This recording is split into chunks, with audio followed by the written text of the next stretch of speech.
¿Qué pasaría si la historia de toda la humanidad dependiera de una sola fruta y una conversación susurrada? Hoy no vamos a contar un cuento. Vamos a desmantelar el mito fundacional que define la moral, el sufrimiento y la existencia misma del ser humano. La épica de Adán y Eva en el jardín del Edén. Es una historia de perfección incomprensible, de obediencia absoluta y de la traición más trascendental jamás registrada, el momento exacto en que la inocencia fue asesinada por la elección. Antes de que sumerjamos nuestros sentidos en el aroma paradisíaco y la oscuridad subsiguiente, asegúrate de unirte a nuestra comunidad. Toca ese botón de suscribir. Déjanos un comentario contándonos tu perspectiva sobre el libre albedrío. Y comparte este video con cualquiera que se haya preguntado alguna vez por qué el mundo es exactamente como es. Para entender la magnitud de la caída, primero debemos visualizar la altura de la que cayeron. Esto no se trata de dos figuras en un mural. Se trata de los pilares gemelos de nuestra realidad biológica y espiritual. El relato comienza con Adán, Ha-Adam, literalmente el hombre, o el hecho de la tierra roja, una conexión etimológica vital que subraya su origen humilde, diferenciándolo de la divinidad pura. Fue formado no de una semilla, ni de una explosión cósmica, sino del polvo y el barro, una materia ya existente, pero lo que lo hizo singular fue el soplo divino, la infusión del nefes, o aliento de vida, convirtiéndolo en un alma viviente. Este acto no fue solo biológico, fue una investidura. Adán fue colocado en el jardín del Edén, un topónimo que a menudo se traduce como deleite o lugar de placer, pero que teológicamente representa la santidad primordial, el santuario original de Dios en la tierra. El Edén no era simplemente un parque bien cuidado, era un laboratorio de perfección, un ecosistema donde las leyes de la entropía y la decadencia aún no aplicaban. Imaginen un lugar donde la luz era siempre perfecta, donde el trabajo no era extenuante, sino un ejercicio gozoso de creatividad y administración, y donde la comunicación con lo divino era, diré, ininterrumpida. El jardín era la tierra en su estado ideal, inmaculado, antes de que la mancha de la elección errónea lo corrompiera todo. La función principal de Adán en este santuario no era la ociosidad. Se le dio el mandato cultural, labrarlo y guardarlo, es decir, desarrollar la potencialidad del jardín y, crucialmente, proteger su santidad. Esto nos lleva directamente al centro mismo del Edén, donde se alzaban dos árboles fundamentales, dos postes gemelos que definían los límites del cosmos y la libertad humana. Primero, el árbol de la vida, que prometía la inmortalidad perpetua, la continuidad ininterrumpida de esa existencia paradisíaca. Y junto a él, el árbol del conocimiento del bien y del mal. Es imprescindible entender que este árbol no era en sí mismo la fuente del mal. Su fruto no era tóxico por naturaleza. El árbol era, más bien, el punto de demarcación, la línea que establecía la soberanía de Dios y, simultáneamente, la libertad moral de Adán. La prohibición fue explícita y dramática.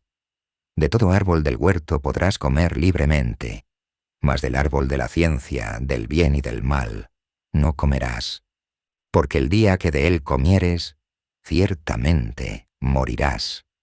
Esta orden es el corazón de la historia. ¿Por qué pondría un creador un límite si quería la felicidad total de sus criaturas? La respuesta se encuentra en el concepto del amor y la lealtad auténtica. Si Adán no hubiera tenido la capacidad de desobedecer, no habría sido un agente moral libre. Habría sido un robot programado para la obediencia. La existencia del árbol y la prohibición eran, paradójicamente, el certificado de autenticidad de su libre albedrío. Era el examen inicial de la humanidad. La prueba no era de intelecto, sino de confianza. Podían tener todo lo imaginable, pero debían reconocer que había un límite que no les correspondía cruzar. Cruzar ese límite significaba desear la autonomía absoluta, la capacidad de dir su propio código moral, es decir, el deseo de ser como Dios, conociendo el bien y el mal por experiencia propia y no por revelación o confianza. Este deseo, esta ambición de autolegislación, es el germen de la primera tentación. Sin embargo, Adán estaba solo en esta vasta responsabilidad, un detalle que el texto bíblico subraya con una sensibilidad poética inusual. No es bueno que el hombre esté solo.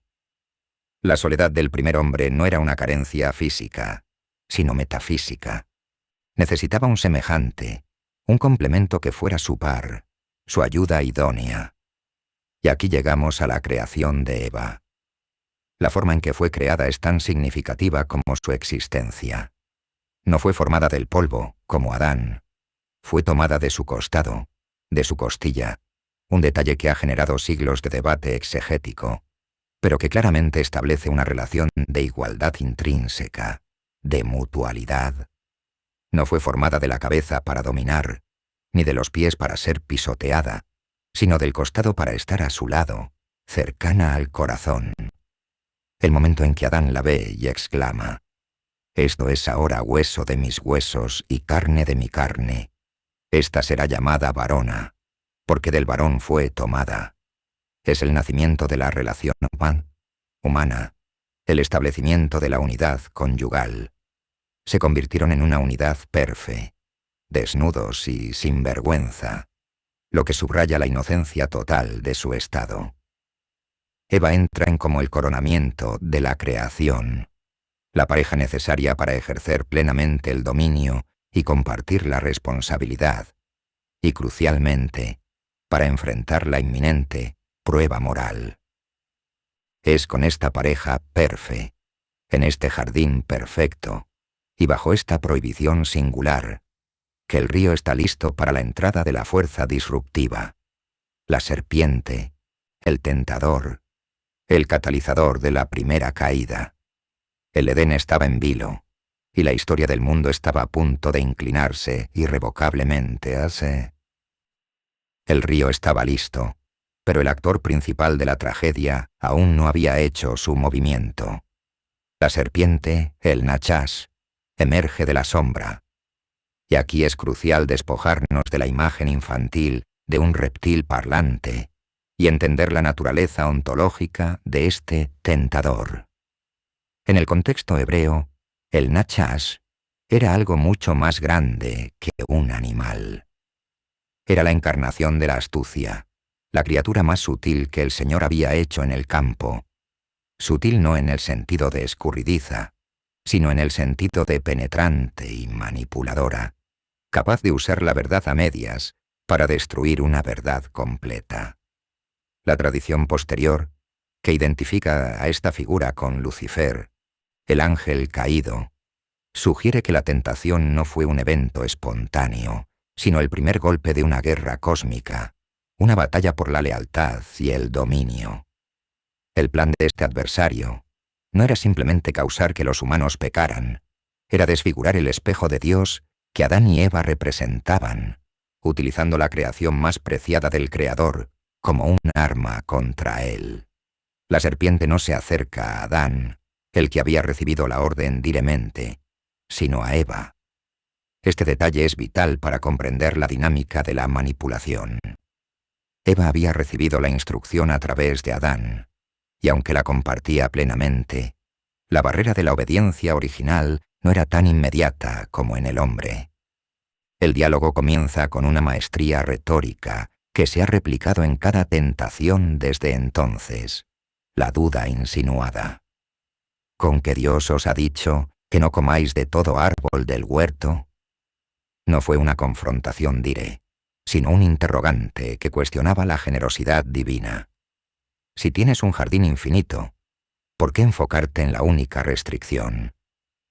El tentador sabe que el ser humano, incluso en la perfección, se enfoca más fácilmente en el 10% que le ha sido negado que en el 90% que le ha sido entregado gratuitamente. Eva, al responder, ya muestra una primera fisura en su entendimiento. Ella repite la prohibición, pero agrega una cláusula que Dios nunca dio: ni le tocaréis, para que no muráis. Esta adición, la prohibición de tocarlo, es una invención humana, quizás una precaución exagerada de Adán o ella misma, pero al ser mencionada, la serpiente identifica la vulnerabilidad. La palabra de Dios ya no es cristalina, es una ley interpretada y por lo tanto debatible. Con esta apertura psicológica, el ataque pasa de la duda a la refutación abierta, la segunda fase de la tentación, la negación de la consecuencia. No moriréis. Esta es la mentira fundacional. La serpiente no solo niega la muerte física, niega la muerte espiritual, el divorcio de la fuente de vida. Y en el mismo aliento, ofrece el incentivo, la tercera y más devastadora mentira. Sabe Dios que el día que comáis de él, serán abiertos vuestros ojos, y seréis como Dios, sabiendo el bien y el mal. Aquí el tentador reformula todo el propósito de la creación. La restricción no era una muestra de amor protector, sino una evidencia de celos divinos. Dios estaba supuestamente ocultando el verdadero potencial de la humanidad. El árbol no era el límite de la libertad. Era la puerta a la divinidad autónoma. La ambición que hizo caer a Lucifer, el deseo de la autosuficienciarse, planta ahora en el corazón de Eva. Ser como Dios. ¿Qué puede ser más seductor para una criatura hecha a su imagen que la promesa de eliminar la dependencia? La serpiente ofreció soberanía, la capacidad de ser juez, jurado y legislador de su propia moralidad. El proceso de la caída, por lo tanto, no fue un impulso repentino, sino una deliberación. La narración detalla este cambio de percepción con precisión quirúrgica, delineando el proceso por el cual la mente humana pasa de la obediencia a la justificación del pecado. Eva miró el árbol, y la mirada se transformó en deseo a través de tres categorías irresistibles que definen la concupiscencia humana hasta hoy. Vio que el árbol era bueno para comer. El deseo físico, la satisfacción del apetito, la lujuria de la carne. Vio que era agradable a los ojos, el deseo estético, la envidia visual, la lujuria de los ojos. Y vio que era codiciable para alcanzar la sabiduría, el deseo intelectual, el orgullo de la vida. El árbol, que minutos antes representaba la fidelidad incondicional, ahora era la fuente de todo lo que sentía que le faltaba. La inocencia no había visto carencias en el jardín perfecto, pero la tentación había creado una carencia artificial, la falta de conocimiento absoluto. Eva razona, sopesa la supuesta muerte contra la prometida deificación, y toma. El acto de tomar el fruto es la decisión de autoproclamarse Dios de su propia vida, asumiendo que las consecuencias podrían manejarse. Pero, ¿dónde estaba Adán? El texto sagrado desliza un detalle escalofriante. Eva tomó del fruto y dio también a su marido, el cual comió así como ella. Adán no estaba lejos. Él fue un testigo pasivo de la seducción de su compañera. Esto duce un misterio profundo. ¿Fue la caída de Adán un acto de debilidad intelectual al ser engañado como Eva? ¿O fue un acto de lealtad pervertida, decidiendo unirse a su esposa en la desobediencia sabiendo examente el costo? Muchos teólogos argumentan que mientras Eva fue seducida por la promesa, Adán pecó con pleno conocimiento. Él rompió el mandato que había recibido directamente de la divinidad, no por ignorancia o engaño, sino por una elección deliberada de priorizar la relación humana por encima de la fidelidad a la fuente de la vida. La primera caída fue, por lo tanto, dual. La desconfianza de Eva y la pasividad cómplice de Adán. En el instante en que el fruto traspasó la garganta de Adán, la estructura misma de la realidad se fracturó. El conocimiento que obtuvieron no fue la omnisapiencia prometida, fue el conocimiento experiencial del mal. Entendieron la diferencia entre el bien y el mal, pero lo comprendieron como un condenado comprende la justicia, desde la perspectiva de la pérdida y la culpa. El Edén, un lugar donde el tiempo no significaba decadencia, sino crecimiento, instantáneamente sintió el peso de la entropía. Y lo primero que percibieron, lo primero que vieron con sus ojos recién abiertos, fue su propia desnudez, no física, sino espiritual. La inocencia había muerto, y en su lugar había nacido la vergüenza, ese mecanismo de autoconciencia dolorosa que nos obliga a ocultarnos y a medirnos frente a los demás y frente a Dios. La perfección había terminado. El velo que los unía diremente a la divinidad fue rasgado por la elección. El conocimiento que obtuvieron no fue la omnisapiencia prometida, fue el conocimiento experiencial del mal. Entendieron la diferencia entre el bien y el mal, pero lo comprendieron como un condenado comprende la justicia, desde la perspectiva de la pérdida y la culpa. El Edén, un lugar donde el tiempo no significaba decadencia, sino crecimiento, instantáneamente sintió el peso de la entropía. Y lo primero que percibieron, lo primero que vieron con sus ojos recién abiertos, fue su propia desnudez, no física, sino espiritual.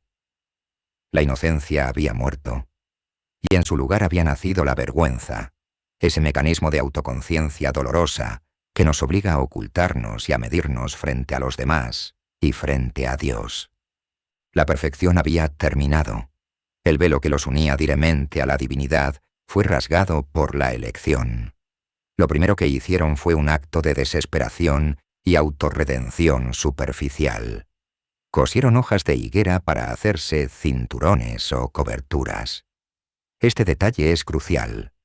Las hojas de higuera son ásperas, temporales, se secan rápidamente y no ofrecen una cobertura integral. Simbolizan el primer intento humano de resolver un problema espiritual, la culpa, con soluciones materiales y transitorias, la moralidad inventada. Intentaron fabricar su propia justicia, su propia decencia, sin el Creador. Fue el nacimiento de la hipocresía, el intento de cubrir el vacío existencial con paliativos. El jardín, que hasta entonces había sido el río de la alegría, se transformó en una trampa. Y entonces ocurrió la teofanía, la manifestación divina, pero ahora bajo una nueva luz. Oyeron la voz del Señor Dios, que paseaba por el huerto en el aire del día, a la hora del fresco, ese momento crepuscular donde la luz se suaviza. Este paseo habitual, que antes era una cita íntima con el Creador, una conversación que fluía sin esfuerzo, se convirtió en la en la persecución más temida. El sonido de sus pasos ya no era una invitación, sino una sentencia. ¿Cómo se manifestó Dios en el Edén en ese momento? El texto hebreo sugiere una presencia física o al menos audible, una encarnación temporal de la divinidad para interactuar con su creación en su propio plano. Pero el punto no es la forma, sino la reacción. Adán y Eva se escondieron. Se ocultaron detrás de los árboles que se suponía debían cuidar. La ironía era palpable. La humanidad, destinada a reinar sobre la naturaleza, ahora utilizaba esa misma naturaleza como escudo contra su propia fuente de vida. El miedo había paralizado su rol administrativo. La pregunta divina que siguió resonó en el silencio cargado de culpa. Adán, ¿dónde estás tú? Esta no era una pregunta geográfica, pues la omnisciencia no pregunta para saber.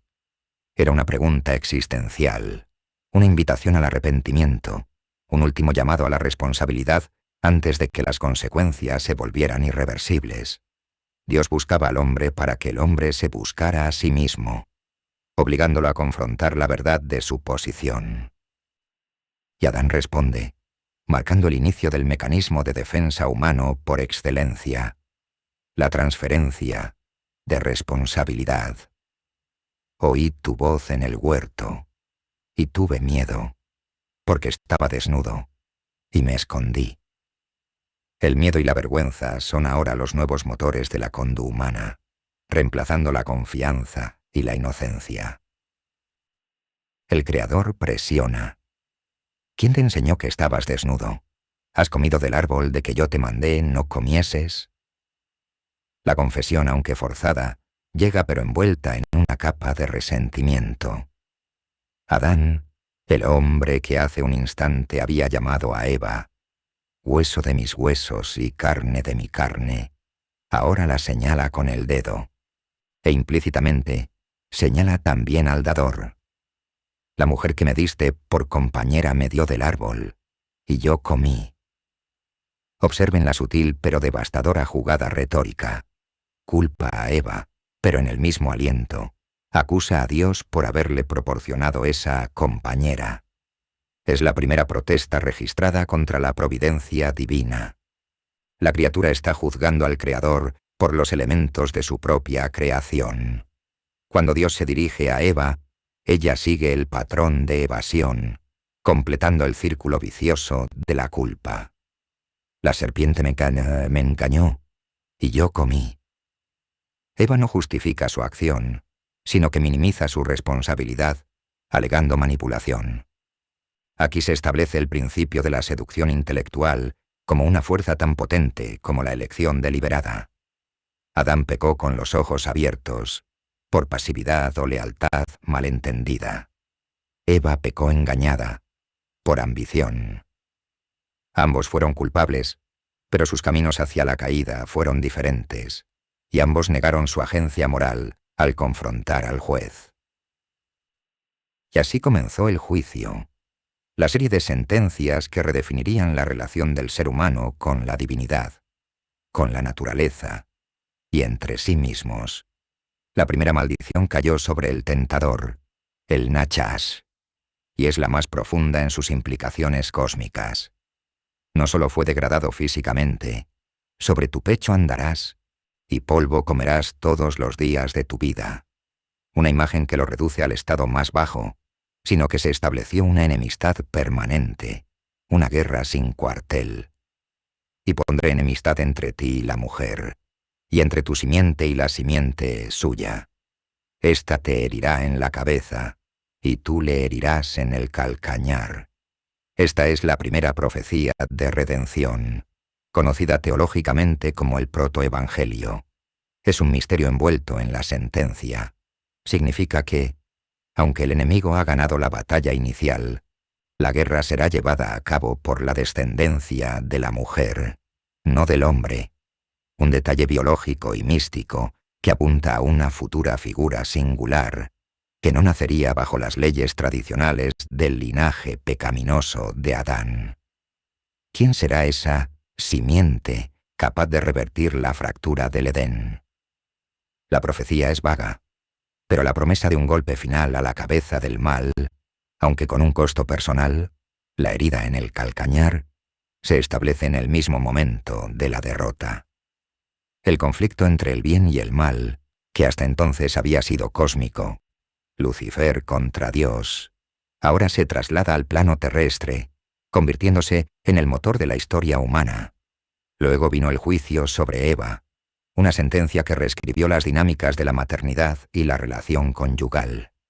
La pena no fue la muerte instantánea prometida, pues Dios, en su misericordia, redefinió morir como la separación espiritual y la decadencia física, sino el sufrimiento en las áreas más fundamentales de su existencia, la procreación y la relación. Multiplicaré en gran manera los dolores en tus preñeces. Con dolor darás a luz los hijos, y tu deseo será para tu marido, y él se enseñoreará de ti. El dolor de parto, el esfuerzo físico y emocional que conocemos hoy, no es solo un fenómeno biológico, es una manifestación del mundo caído, una lucha agonizante por traer nueva vida a un cosmos condenado a la muerte. Antes de la caída, la procreación habría sido un acto de gozo puro y sin agonía. Ahora, se convierte en una metáfora del esfuerzo humano para generar algo bueno en medio del caos. Pero la segunda parte de la maldición a Eva es quizás más compleja. La tensión en la relación. El deseo de Eva hacia su marido se mantiene, pero la reciprocidad del jardín se rompe. El hombre se enseñoreará, gobernará, dominará sobre ella. La relación de igualdad mutua y complemento perfecto se transforma en una lucha por el poder, en una jerarquía tensa donde el amor debe batallar constantemente contra la inclinación a la dominación y la sumisión desordenada. Es el fin de la mutualidad edénica y el principio de la tiranía en las relaciones. Finalmente, el juicio cayó sobre Adán y a través de él, sobre la tierra misma.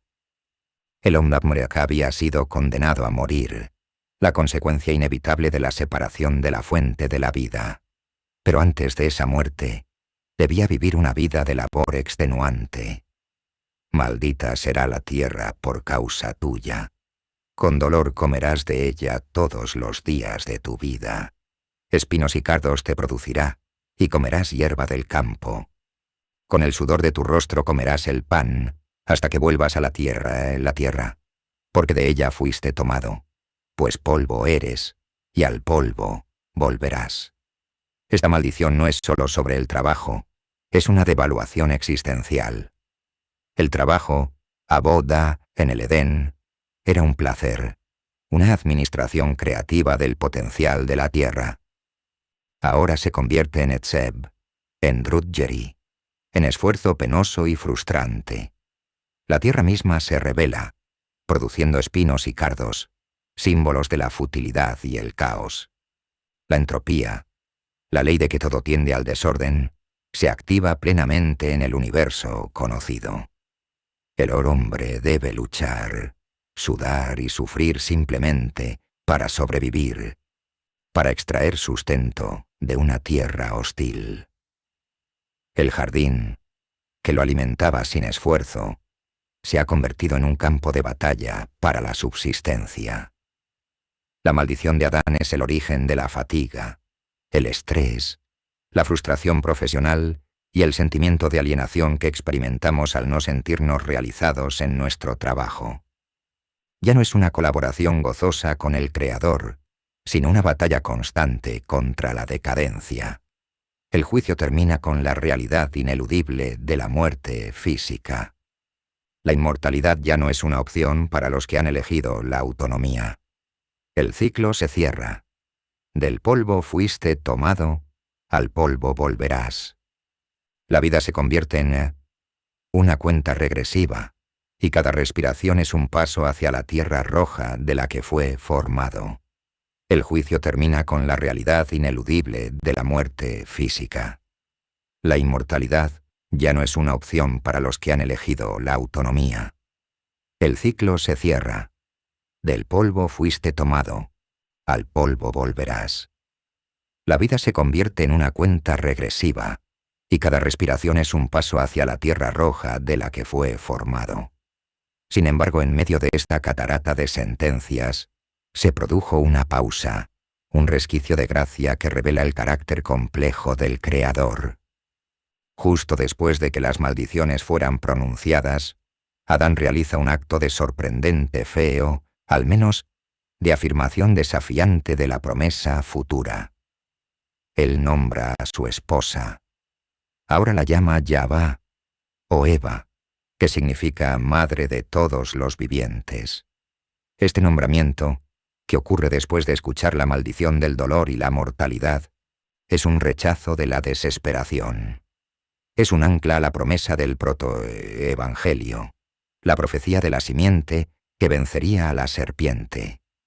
Adán, consciente de que la vida en el jardín estaba terminada, se aferra a la idea de que la vida continuaría, aunque de forma defectuosa, y que su esposa sería el canal de esa continuidad y, potencialmente, de la redención. Este fue el primer acto de esperanza consciente de la humanidad caída, el momento en que Adán y Eva miraron más allá de su inmediata miseria hacia un futuro incierto pero prometido. Y entonces, Dios mismo interviene en un gesto que es a la vez una lección brutal y un acto de misericordia inmensa. Observó a sus criaturas cubiertas con sus patéticos intentos de autojustificación. Las ásperas y secas hojas de higuera. Este revestimiento humano era insuficiente, un símbolo de su incapacidad para cubrir su propia culpa.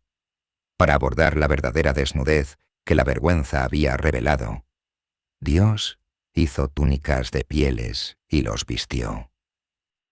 Este es uno de los detalles más cargados de significado teológico en toda la narrativa. Para obtener pieles, un animal inocente tuvo que morir. Fue el primer derramamiento de sangre registrado en el cosmos, un evento que rompió la perfección vegetariana del Edén. Fue la primera ofrenda sacrificial requerida, una sombra profunda de lo que la humanidad necesitaría perpetuamente para reconciliarse con la santidad divina, que la vida de uno solo podía ser cubierta por la muerte de otro. Las túnicas de piel no eran solo ropa cálida, eran una cobertura divinamente provista, un reemplazo de la justicia fabricada por la justicia imputada, y la enseñanza, impresa en la mente de Adán y Eva, de que la paga del pecado es la muerte, y que la restauración requiere un sacrificio. A diferencia de las hojas de higuera, que se habrían secado y caído, estas túnicas representaban una cobertura duradera y costosa. La ironía es dolorosa. El hombre busca cubrirse con vegetales temporales. Dios usa la muerte para proporcionar una cobertura perdurable. Una vez cubiertos, el juicio final se hizo inevitable. La expulsión. Y aquí, la motivación del Creador es clave.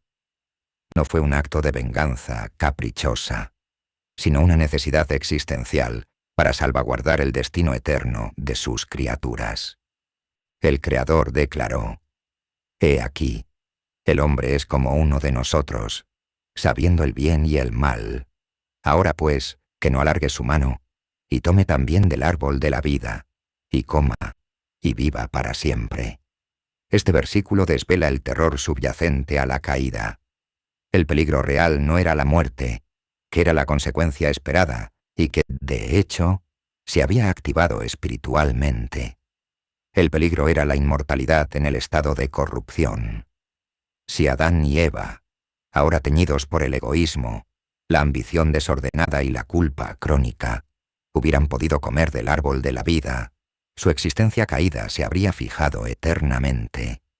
Habrían sido inmortales, pero también eternamente miserables, atrapados en un ciclo de pecado y dolor sin fin. La expulsión del jardín, por lo tanto, fue un acto de misericordia preventiva, una interrupción del acceso a la vida eterna que, paradójicamente, abrió la puerta a la esperanza de la redención a través de la muerte temporal. La muerte física se convirtió en una válvula de escape, un límite temporal a la miseria del pecado. Y así, el Señor Dios los echó del jardín del Edén. La palabra clave aquí no es «se fueron», sino «los echó». Fue un desalojo forzoso del santuario, la ruptura del matrimonio entre la humanidad y el paraíso. La puerta se cerró, para asegurar que jamás pudieran regresar por sus propios medios y profanar la fuente de la vida eterna. Dios colocó al oriente del huerto de Edén a los querubines y una espada encendida que se revolvía por todos lados para guardar el camino del árbol de la vida. Los querubines, o querubim, no son los angelitos infantiles de las representaciones artísticas tardías. Son seres de majestuosidad aterradora, a menudo asociados con la gloria de Dios y su carro celestial. Eran una fuerza militar, la vanguardia del cielo, y su presencia, junto con una espada giratoria de fuego, una imagen de juicio constante e implacable, estableció una barrera infranqueable. Este muro de fuego y santidad no solo impedía el paso, también se simbolizaba que el acceso a la vida ya no era directo y libre. Requeriría pasar a través del juicio y la purificación, un camino que la humanidad, por sí misma, era incapaz de recorrer. La presencia de los querubines y la espada es el primer gran recordatorio cósmico de que la santidad de Dios debe ser protegida a toda costa, y que la desobediencia tiene barreras permanentes. Adán y Eva se encontraron por primera vez al oriente del Edén. Este movimiento hacia el este es geográficamente significativo en la narrativa bíblica, a menudo asociado con el exilio, la separación y el vagar lejos de la presencia divina. Caín sería el siguiente en vagar hacia el este. Dejaron atrás un mundo de luz perfecta, armonía inmutable. ¿Qué significó el exilio inmediato? Para su anatomía, significó la activación de la decadencia. Sus S, que antes podían sanarse a sí mismos perfectamente, y que no conocían la fatiga ni la enfermedad, comenzaron a sentir el peso de la gravedad, la vulnerabilidad al clima y el inexorable tic-tac del reloj biológico. La energía que Adán usaba para labrar y guardar el Edén, que era un placer sostenido, ahora se agotaba rápidamente, dando paso al sudor y al cansancio. El dolor de cabeza, el frío que penetra los huesos, el hambre que no se sacia fácilmente, la necesidad de dormir para recuperar una energía perdida. Todo esto fue la nueva realidad física. Para su mente, la inocencia se había ido. Ahora poseían memoria de la perfección perdida, lo que hizo que su existencia actual fuera infinitamente más dolorosa. La culpa, la ansiedad sobre el futuro y la frustración por su trabajo improductivo se convirtieron en sus compañeros constantes. Antes, su conversación con Dios era sencilla. Ahora, solo había silencio interrumpido por el recuerdo de pasos que ya no buscaban. La comunicación era ahora una lucha, una necesidad de articular pensamientos y deseos que antes eran conocidos intuitivamente. Y la tierra, antes su aliada, era ahora su adversaria. Al pisar el suelo fuera del santuario, Adán se encontró con la maldición del trabajo. Cuando intentaba plantar semillas de trigo, la tierra respondía con espinos y cardos. Esto no era solo una molestia para la agricultura, era un reflejo físico de la espinosa resistencia espiritual que la humanidad encontraría en cada esfuerzo productivo. Cada vez que Adán raspaba la tierra con sus herramientas primitivas, se le recordaba su fracaso. Si el Edén era el epítome del orden, cosmos, el mundo exterior era una mezcla de orden y caos. Caos. En este nuevo, duro mundo, la pareja tuvo que aprender a vivir bajo las nuevas reglas. Tuvieron que construir refugios, porque la temperatura variaba. Tuvieron que cazar y procesar alimentos, porque la recolección ya no era suficiente. Tuvieron que enfrentarse a la muerte animal, no solo para su propia alimentación, sino para entender el significado del sacrificio provisto por Dios. Cada día era una lucha por la supervivencia, y en medio de esa lucha, Eva concibió. El nacimiento de su primer hijo no fue un evento cualquiera. Fue la culminación de la primera parte de la profecía y la prueba de la misericordia divina. Cuando Eva dio a luz, experimentó por primera vez el dolor multiplicado de la preñez, la agonía física de traer vida en un mundo de muerte. Pero al ver a su primogénito, ella pronunció palabras de esperanza que revelan su malentendido, su profunda ansia por la redención inmediata. Ella nombró a su hijo Caín, que significa adquirido o poseído, declarando: «Y adquirido varón, con la ayuda de Jehová». Eva, cegada por la promesa del protoevangelio, creyó momentáneamente que Caín era la simiente, el redentor prometido que aplastaría la cabeza de la serpiente. Ella esperaba que su primera gestación fuera el final de la historia, el retorno instantáneo a la perfección. Pero el misterio de la redención no se resolvería tan fácilmente ni tan rápido. La historia del hombre y la mujer no terminaría con la esperanza de la madre, sino con la brutal realidad del mundo caído. La nueva vida que nació en el exilio no trajo la salvación, sino la aceleración del conflicto que la serpiente había prometido hinyer en la simiente de la mujer. La nueva vida que nació en el exilio no trajo la salvación, sino la aceleración del conflicto que la serpiente había prometido hinyer en la simiente de la mujer. Eva, en su arrebato de esperanza, había creído que Caín, el adquirido, era la prueba de que Dios ya estaba proveyendo la solución. Pero la providencia divina rara vez opera según las expectativas humanas. Poco después, nació un segundo hijo, al que llamaron Abel, cuyo nombre tiene un significado melancólico, Jebel, que se traduce como vapor, aliento o vanidad.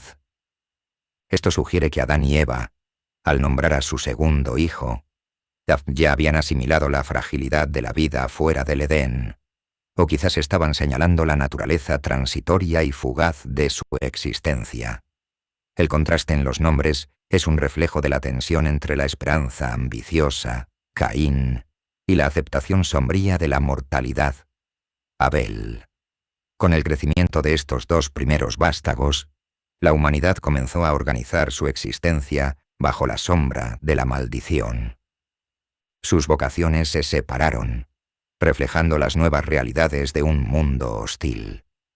Caín se hizo labrador de la tierra, aferrándose al destino que había condenado a su padre: luchar contra la maleza, el sudor y los cardos para extraer sustento. Abel, en cambio, se hizo pastor de ovejas, un oficio que exigía movilidad, cuidado constante y, significativamente, una relación más directa con la vida y la muerte animal. Esta división de labores no era casual, simbolizaba el intento humano de dominar dos aspectos diferentes de la creación caída: la tierra recalcitrante y la vida animal, que ahora servía de sustento y cobertura. La narrativa, sin embargo, no se centra en la agricultura o la ganadería, sino en la adoración. En algún punto, la primera generación de humanos comprendió, quizás por enseñanza diré de Adán, o por la memoria de las túnicas de pieles, que era necesario buscar la reconciliación y el favor del Creador. Era imperativo rendir cuentas, reconocer la soberanía divina y buscar una cobertura para el pecado. Y así, en el tiempo señalado, Caín y Abel trajeron una ofrenda al Señor. Caín trajo del fruto de la tierra. Su ofrenda era lógica, basada en su esfuerzo diario, el producto de su arduo trabajo. Abel, por su parte, trajo de los primogénitos de sus ovejas y de la grasa de ellas. Y aquí es donde la tragedia comienza a gestarse. Y miró Jehová con agrado a Abel y a su ofrenda, pero no miró con agrado a Caín y a la ofrenda suya. Este rechazo divino ha sido objeto de milenios de interpretación. ¿Fue Dios injusto o arbitrario? ¿Fue simplemente una cuestión del material, vegetales versus sangre, o había algo más profundo? La exégesis más penetrante revela que el problema no estaba en el qué, sino en el cómo, y más crucialmente, en el porqué de la ofrenda.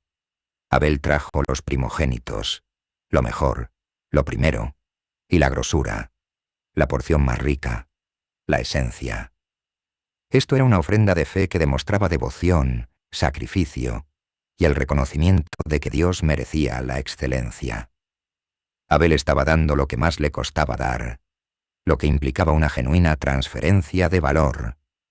En cambio, el texto simplemente dice que Caín trajo del fruto de la tierra. No se especifica si era lo primero, lo mejor, o incluso si estaba en buen estado. Los estudiosos sugieren que Caín actuó con un espíritu de obligación ritualista, dando el mínimo requerido, quizás incluso con resentimiento, como si estuviera pagando un impuesto. Su corazón estaba en su propia autosuficiencia, en su labor, y no en la humilde sumisión al dador de toda bendición. El fruto del trabajo de Caín ya estaba maldito por el pecado de Adán. Para que fuera aceptado, necesitaba ser ofrecido con una fe que trascendiera la maldición. El rechazo de Dios no fue un castigo, sino la exposición de un corazón que ya estaba endurecido. Y el efecto en Caín fue inmediato y dramático. Su rostro se descompuso, cayó su semblante. La rabia, la envidia y la vergüenza por el fracaso se mezclaron en él. El pecado de su padre, la desconfianza y la evasión de responsabilidad, se había transformado en el hijo en un resentimiento homicida. Fue en ese momento de furia interna que Dios se dirige directamente a Caín, en un diálogo que es fundamental para entender el concepto de la lucha moral después de la caída. Dios no lo abandona, sino que le hace la pregunta esencial: ¿por qué te has ensañado? ¿Y por qué ha decaído tu semblante? Si hicieras bien, ¿no serías enaltecido? Y si no haces bien, el pecado yace a la puerta. Con todo, su deseo es contra ti, y tú debes enseñorearte de él. Esta advertencia es la primera gran lección sobre la naturaleza del pecado en el mundo post-Edén. La palabra hebrea para pecado aquí se personifica como una bestia salvaje, un depredador agazapado a la entrada de la casa, listo para saltar sobre su presa. El pecado no es solo un error o una acción incorre. Es una entidad que busca dominar al ser humano, cuyo deseo es subyugarlo. Sin embargo, la advertencia divina contiene una cláusula de esperanza y responsabilidad. Tú debes enseñorearte de él. A pesar de que el libre albedrío está ahora inclinado hacia el mal, la inclinación mala o yetzer hará de la tradición judía. El ser humano todavía posee la capacidad moral para resistir, para ejercer dominio sobre la pasión destructiva, si elige hacer el bien. Caín ignoró deliberadamente este llamado a la soberanía moral.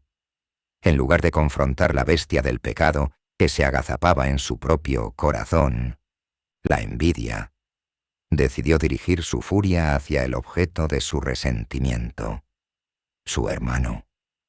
La envidia, ese corrosivo deseo de destruir la virtud que uno no posee, condujo directamente a la escalada más espantosa del mal. El plan de Caín fue premeditado y cruel. Le dijo a su hermano: «Salgamos al campo». La del asesinato es escuetamente brutal, desprovista de detalles gráficos, precisamente para enfatizar el impacto del acto.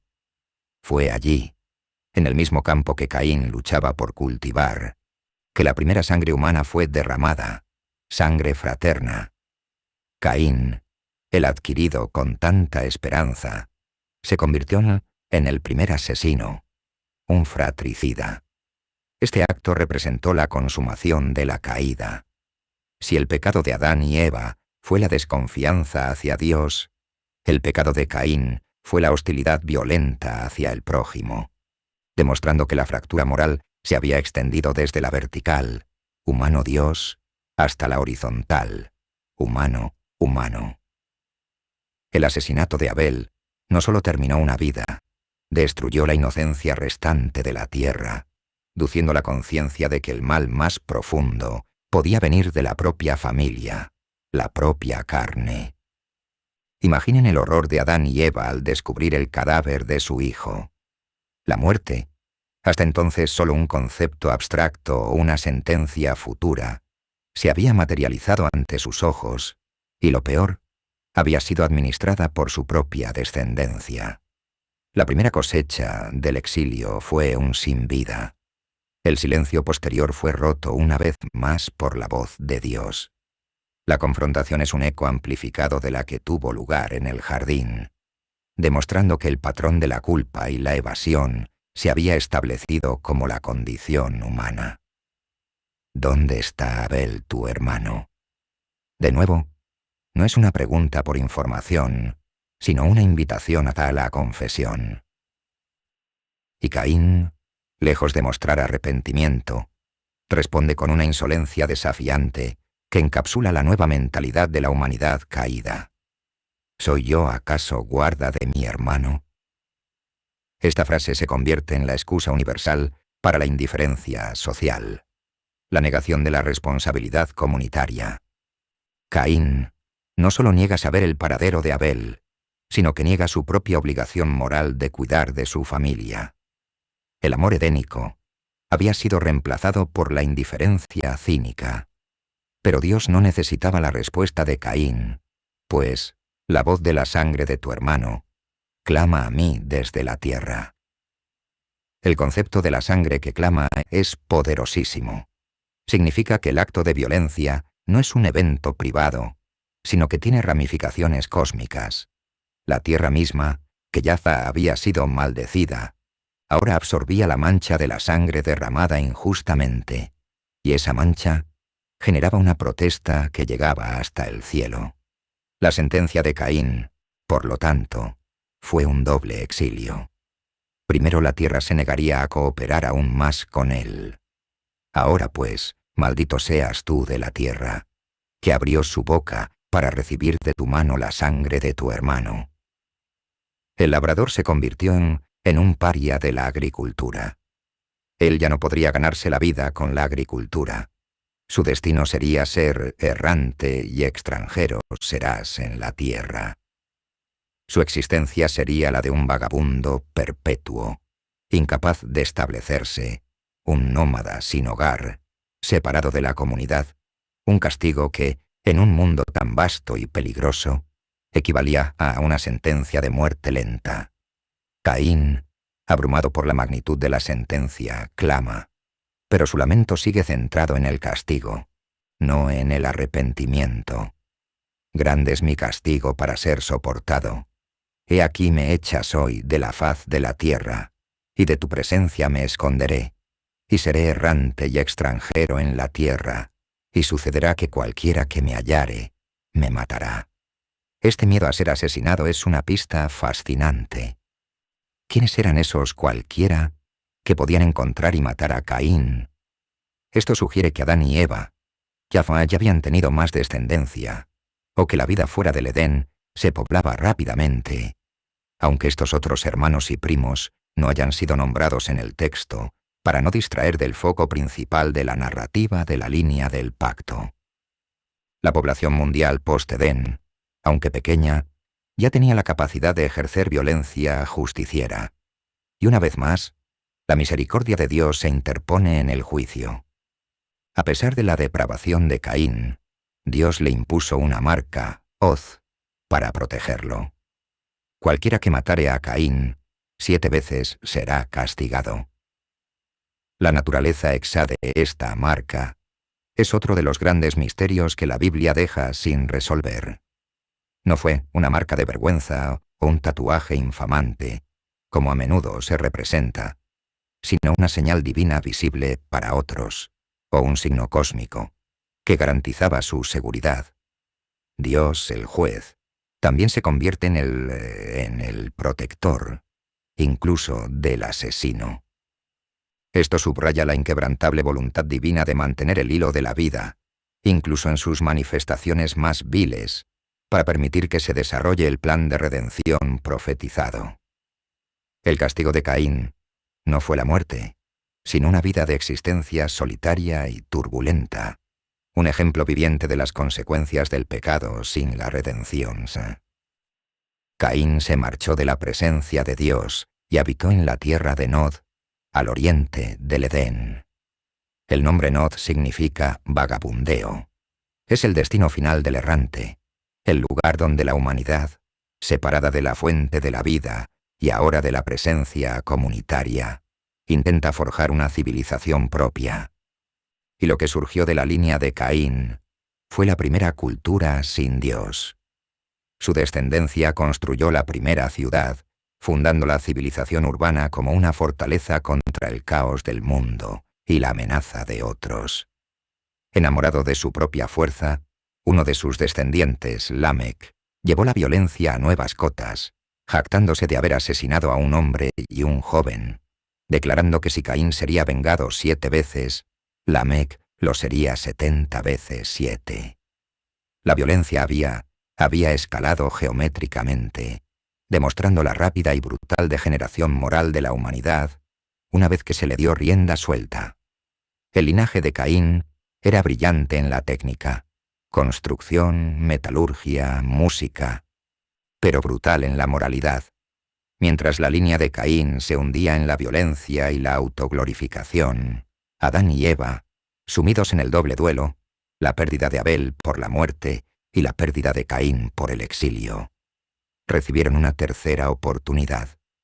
Mientras la línea de Caín se hundía en la violencia y la autoglorificación, Adán y Eva, sumidos en el doble duelo, la pérdida de Abel por la muerte y la pérdida de Caín por el exilio, recibieron una tercera oportunidad. Adán, ahora envejeciendo en la aridez de la tierra de exilio, conoció a su esposa una vez más, y ella concibió y dio a luz a un tercer hijo varón. Eva, esta vez con una comprensión más sobria de la naturaleza humana y la providencia divina, le dio el nombre de Set, o Sheth, que significa puesto, reemplazo o designado. Ya no era la exclamación ambiciosa de Caín, he adquirido, sino un reconocimiento humilde, porque Dios me ha sustituido otro hijo en lugar de Abel, a quien Caín mató. Este nombramiento reflejaba una fe madura, la aceptación de la pérdida y la convicción de que Dios, a pesar de la tragedia, no había abandonado su plan. Set no era el Redentor, sino el canal a través del cual la promesa de la simiente se mantendría viva. Él era el hilo de plata que coneva la perfección del Edén con la esperanza de la restauración. Con Set, la historia de la humanidad se bifurcó de manera definitiva. Surgieron dos líneas civilizatorias, dos maneras radicalmente opuestas de vivir en el mundo caído. La estirpe de Caín, que se había asentado en Nod, construía ciudades, desarrollando tecnologías para la autosuficiencia y la defensa. Ellos fueron los pioneros de la metalurgia. Tubal-Caín fue el primer forjador de toda herramienta de bronce y de hierro, una habilidad que les permitía dominar la naturaleza y forjar armas de guerra. Ellos inventaron los instrumentos musicales complejos, Yubal, buscando paliar el vacío espiritual con el arte y la distracción. Su civilización era brillante, centrada en el hombre, en la técnica y en la seguridad terrenal, pero estaba intrínsecamente marcada por la violencia y la arrogancia que había manifestado Lamec. Era la civilización de la fuerza que Sejá, aquella que intentaba reemplazar el poder de Dios con la ingeniería humana. Ellos estaban determinados a sobrevivir a pesar de Dios, o quizás ignorando a Dios. En contraste, la línea de Set, que se mantuvo quizás más cerca del lugar del exilio y del recuerdo del Edén, desarrolló una civilización de la fe, y es el texto sagrado el que revela el propósito fundamental de este linaje. A Set también le nació un hijo, y llamó su nombre Enos. Entonces los hombres comenzaron a invocar el nombre de Jehová. Este es un punto de inflexión. El acto de invocar el nombre de Jehová, o Kara be Shem, y H-Tastume-H, no era una simple oración casual, era un llamado público y estructurado a la divinidad. Implicaba la creación de un sistema formal de adoración, posiblemente en lugares específicos, donde la humanidad se reunía para testificar de la soberanía de Dios y para buscar su presencia colectivamente. Era la afirmación de que la vida, a diferencia de la pretensión cainita, dependía completamente del Creador. Era el nacimiento de la religión organizada, la primera manifestación visible de que la fe no podía ser un asunto privado en un mundo hostil. Esta dualidad estableció el conflicto permanente en la historia humana. La ciudad del hombre, que busca la gloria terrenal, contra la ciudad de Dios, que busca la verdad eterna. Los setitas preservaban la memoria del Edén y la promesa del Redentor. Los cainitas se esforzaban por olvidar el Edén, construyendo un paraíso artificial basado en su propia habilidad y fortaleza.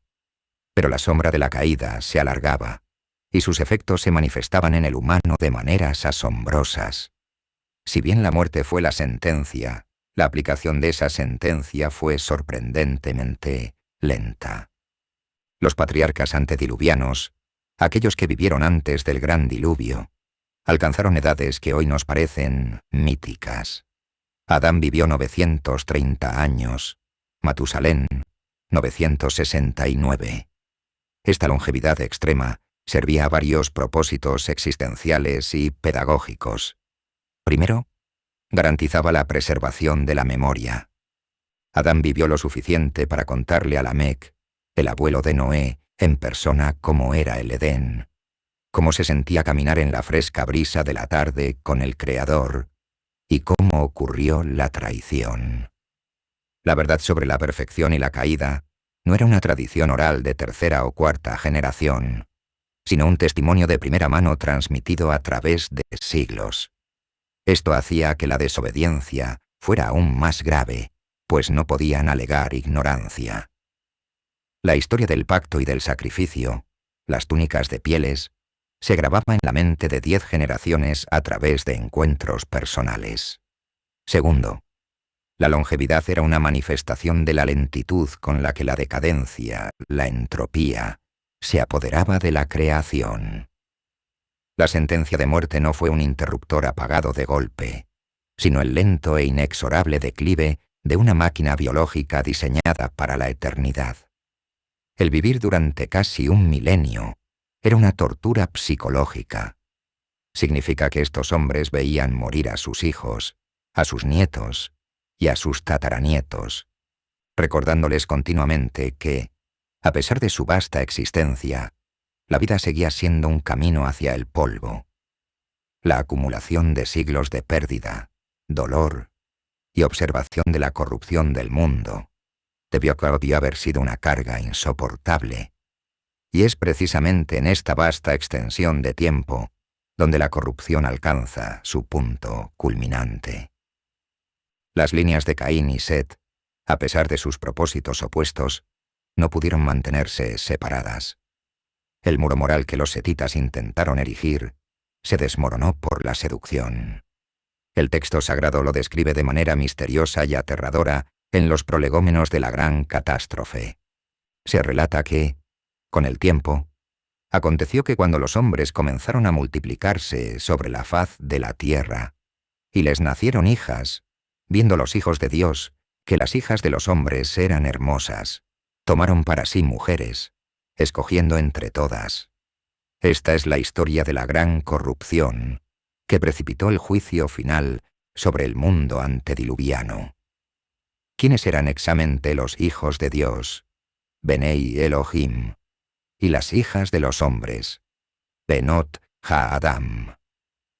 Las interpretaciones varían, pero una de las más poderosas y contextuales las identifica precisamente con las líneas separadas que surgieron de Adán. Los hijos de Dios serían la estirpe de Set.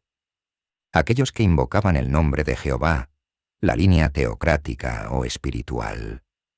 Las hijas de los hombres serían la estirpe de Caín, las que representaban la belleza física y la cultura materialista y autosuficiente. El matrimonio entre estas dos líneas no fue un simple matrimonio mixto, sino una profunda y fatal capitulación moral. Los setitas, que debían ser los guardianes de la fe y la santidad, se sintieron atraídos no por la piedad o el carácter de las mujeres cainitas, sino exclusivamente por su belleza, Tov. Fue una elección superficial, basada en el deseo carnal y estético, un abandono de los principios espirituales por la gratificación inmediata. En lugar de elevar el mundo con su fe, fueron absorbidos por la mundanalidad, la técnica sin moral y el brillo de una civilización que glorificaba al hombre. Fue la mezcla del oro con el barro. El resultado de estas uniones fue la aceleración del mal hasta un punto insostenible, manifestado en el nacimiento de los Nefilim, o gigantes, traducido a veces como los caídos, o aquellos que hacen caer a otros. Estos Nefilim, ya sea por su estatura física o por su poder tiránico y violento, se convirtieron en los héroes de la antigüedad, hombres de renombre. Su existencia simbolizaba la unión monstruosa de la pasión espiritual desviada, los hijos de Dios y la ambición desenfrenada, las hijas de los hombres. La maldad ya no era solo un acto de desobediencia, Adán, o un crimen fratricida, Caín. Era ahora una fuerza sistémica, una cultura de tiranía y violencia que dominaba la tierra.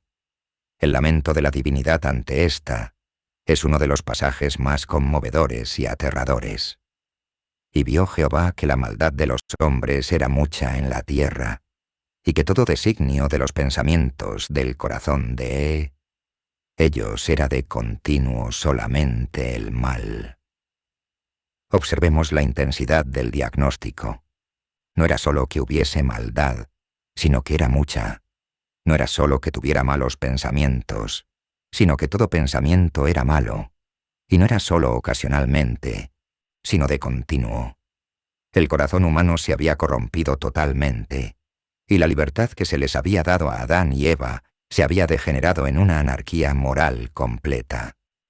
Fue en este contexto de depravación total, donde la esperanza de Set se había extinguido por la seducción cainita, que el Creador expresó un dolor sin precedentes. El texto afirma que le dolió en su corazón. El Creador, que es inmutable, experimenta una forma de arrepentimiento o pesar por haber creado al hombre, no porque se haya equivocado en su diseño, sino porque la criatura había malversado de tal manera el regalo de la vida y el libre albedrío. Este pesar no es una debilidad divina, sino una revelación de la profundidad del amor ofendido por la corrupción de aquello que fue llamado muy bueno. La decisión, por lo tanto, fue drástica y total. Si la humanidad había elegido la corrupción absoluta, la única manera de preservar el hilo de la vida y la promesa de redención era borrar la pizarra. El plan era destruir toda vida con espíritu, desde el hombre hasta las bestias del campo, y para ello se ideó el gran diluvio. Pero en ese mar de desesperación, donde la violencia de los Nefilim y la corrupción de la humanidad habían casi sofocado la promesa, existía un último resquicio de luz. En la genealogía de Set, en medio de todos los hombres que vivían y morían, se encontró un hombre singular, Noé. El texto nos presenta a Noé con una frase concisa y fundamental. Pero Noé halló gracia ante los ojos de Jehová. ¿Qué significó esta gracia? Noé no era inmortal, ni estaba exento de la mancha de Adán, pero en un mundo donde el pensamiento era de continuo solamente el mal, Noé había elegido la rectitud. Él era varón justo, perfecto en sus generaciones. Con Dios caminó Noé. Esta es una calificación triple.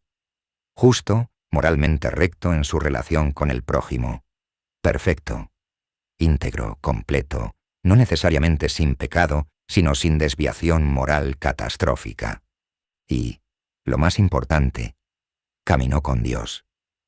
Este caminar con Dios, Hitalek, era el mismo calificativo dado a Enoc, el hombre que fue trasladado misteriosamente para evitar la muerte, y denotaba una intimidad y una obediencia que trascendía a la época.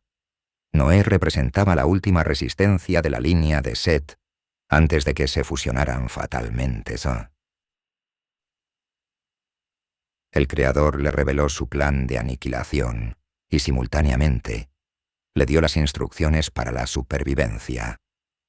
El diluvio no sería simplemente un desastre natural, sino el juicio divino administrado a través de los elementos, un reinicio cósmico que purificaría la tierra de la violencia y la corrupción que se había acumulado durante milenios. Las instrucciones para el arca fueron precisas y simbólicas. Una gran caja flotante hecha de madera de gofer, cubierta con brea por dentro y por fuera. El arca no era un barco diseñado para navegar, era un refugio, un cofre de vida. 3 niveles, simbolizando quizás la estructura trina del cosmos o la familia, con una sola puerta, un único acceso a la salvación y una ventana en la parte superior para que Noé solo pudiera mirar hacia arriba, hacia el cielo. El mensaje era inequívoco. La salvación no vendría de la propia destreza humana, sino de la obediencia estria a las medidas provistas por Dios. Durante un periodo de tiempo indeterminado, que probablemente abarcó muchos años, Noé trabajó bajo el escarnio y la indiferencia de la civilización cainita, la misma que valoraba la técnica y la fuerza. Imaginen el ridículo. El último hombre de fe, construyendo una estructura gigantesca en tierra firme, una prueba viva y material del juicio venidero, mientras la gente se casaba, comía, bebía, y se deleitaba en los inventos de Lamec y la tiranía de los Nefilim. Nadie creía que el Dios que había colocado la espada ardiente en el Edén pudiera intervenir de nuevo, tan brutalmente, en los asuntos humanos. Ellos confiaban en sus ciudades fortificadas y en sus herramientas de bronce, no en la advertencia de un anciano constructor. La tarea de Noé era doble: construir el arca y ser predicador de justicia, advirtiendo a sus contemporáneos, sin éxito. Nadie lo escuchó. Nadie, excepto su propia familia, su esposa, sus 3 hijos, Sem, Cam y Jafet, y las esposas de sus hijos. 8 almas. La humanidad, que había llenado la tierra, sería reducida a una única familia, la última célula viable de la humanidad piadosa. Y así llegó el momento final.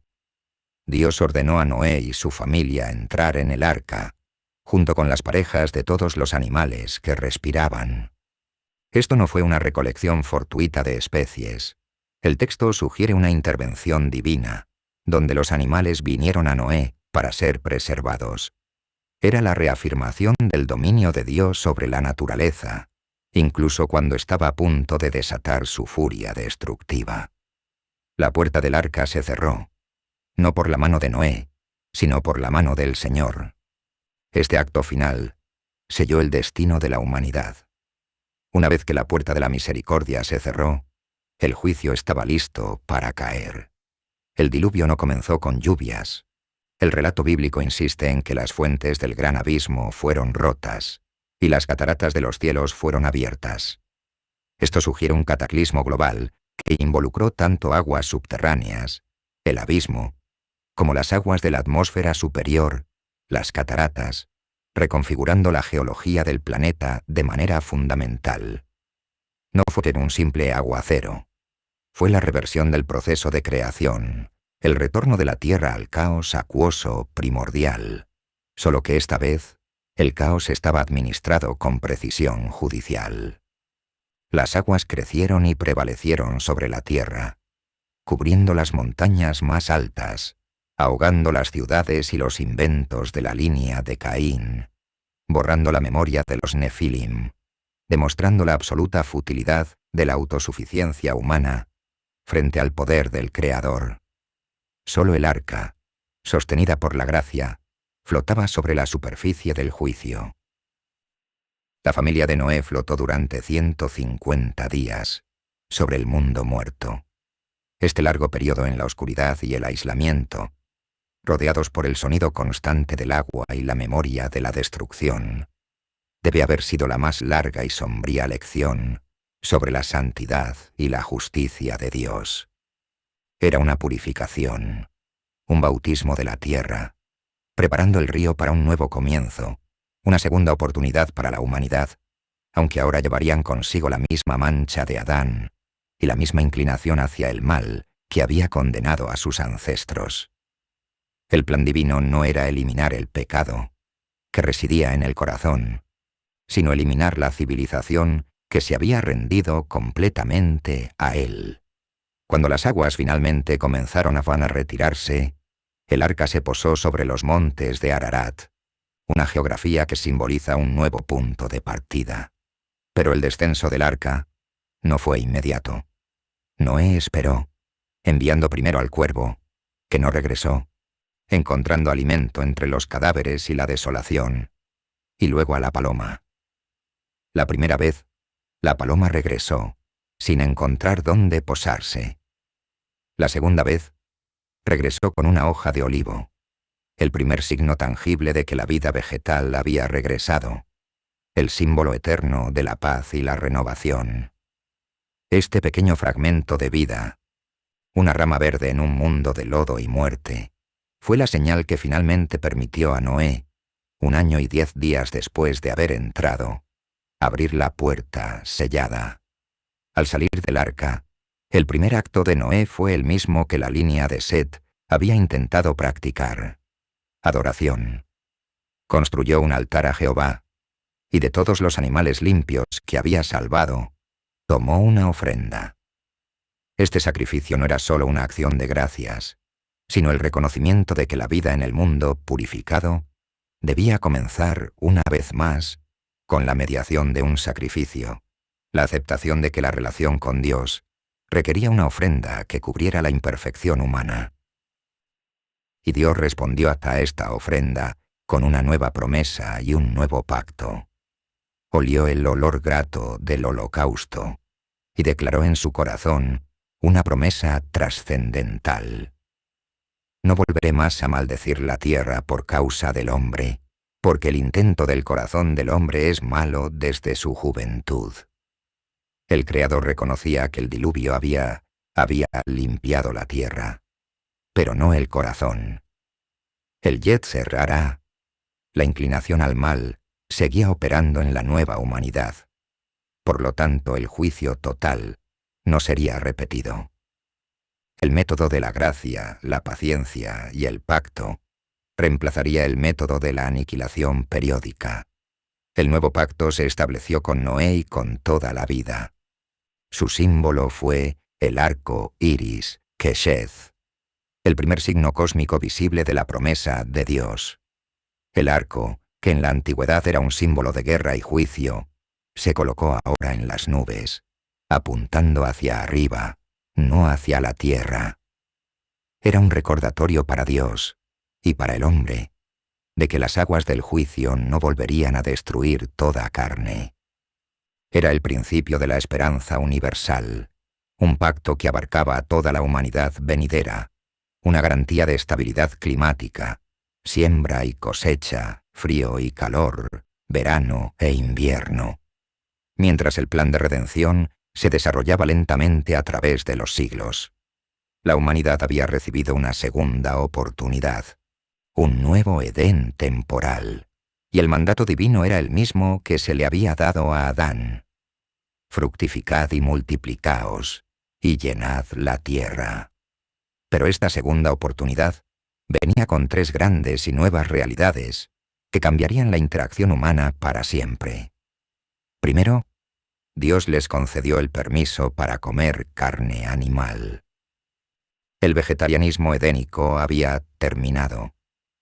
Esto no era solo una adaptación dietética, era el reconocimiento de la ruptura de la armonía completa con la naturaleza y la nueva necesidad del hombre de utilizar la vida para sostener la vida, un eco del sacrificio de las túnicas de pieles. Segundo, Dios instituyó la pena capital, el primer código de ley civil.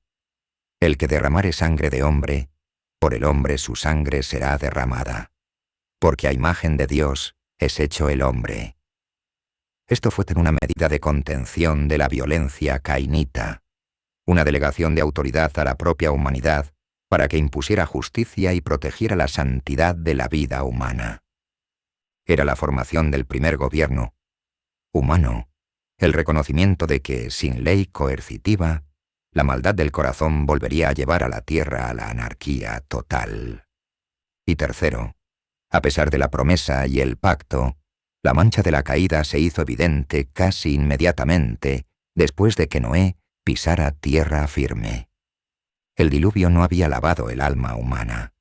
La primera historia post-diluvio no es de triunfo, sino de vergüenza y desorden. Noé, el hombre justo, plantó una viña, bebió de su vino y se embriagó, yació desnudo en su tienda.